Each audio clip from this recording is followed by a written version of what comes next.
Warga X heboh sejak Selasa malam usai kabar perselingkuhan Aziza Salsa dari pemain timnas Indonesia Pratama Arhan trending.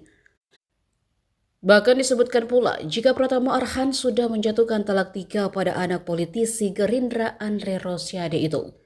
Sejumlah akun di X dan sosial media ramai mengunggah kabar perselingkuhan tersebut. Sise sapaan akrab Aziza disebut selingkuh dengan kekasih selebgram Rahel Fenya Salim Nauderer. Kabar ini terungkap setelah sebelumnya netizen membongkar putusnya hubungan Salim dan Rahel. Rahel melalui Instagramnya pun mengaku sudah berpisah dengan Salim sejak beberapa bulan lalu.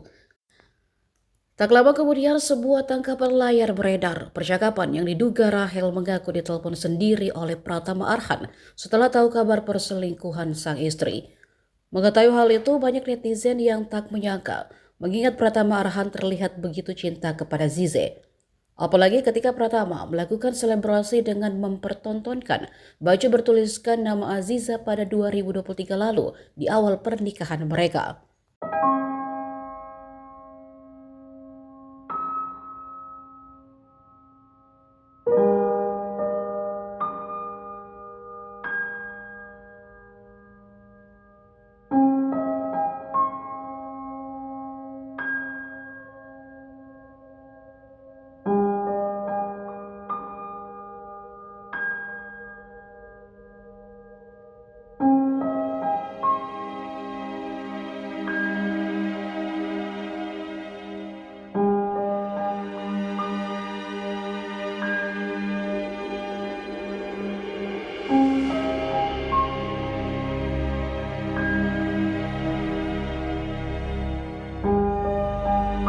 Download Tribun X sekarang, menghadirkan lokal menjadi Indonesia.